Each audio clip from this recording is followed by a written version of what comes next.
Guys, ഇപ്പോഴത്തെ ആളുകൾക്കൊന്നും അധികം പരിചയമില്ലാത്ത ഒരു സാധനമാണ് ഞാനിപ്പോൾ കാണിക്കാൻ പോകുന്നത്. വേറെ ഒന്നുമല്ല, ഇതുപോലത്തെ ഒരു ക്യാമറ. ഇതിപ്പോൾ പുതിയ ആളുകൾക്കൊന്നും ചിലപ്പോൾ അധികം അറിയത്തുണ്ടാവില്ല. ഒരു 80s ഉള്ള ആളുകൾക്ക് ഇത് ഭയങ്കരമായിട്ട് നൊസ്റ്റാൾജിയ ഫീൽ വരുന്നൊരു സാധനമായിരിക്കും. ഒളിമ്പസിൻ്റെ ഒരു അക്യൂറ എന്ന് പറഞ്ഞിട്ടുള്ളൊരു മോഡൽ ക്യാമറയാണ്. ഇതിൻ്റെ ചില കാര്യങ്ങളൊന്നും അധികം ആർക്കും അറിയില്ല. അതിൽ ഫിലിം ഇടുന്നത് ഇതിൻ്റെ പുറകിലാണ്.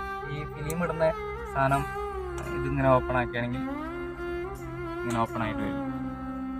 ഇവിടെയാണ് നമ്മൾ ഫിലിം റോൾ ഇടുന്നത്. എന്നിട്ട് ഇത് ഇതിനകത്തോട്ട് കയറ്റി വയ്ക്കും. എന്നിട്ട് അത് ലോഡ് ചെയ്തിട്ട് ഇങ്ങനെ കൊണ്ടുവന്നൊരു സംഭവമാണ്.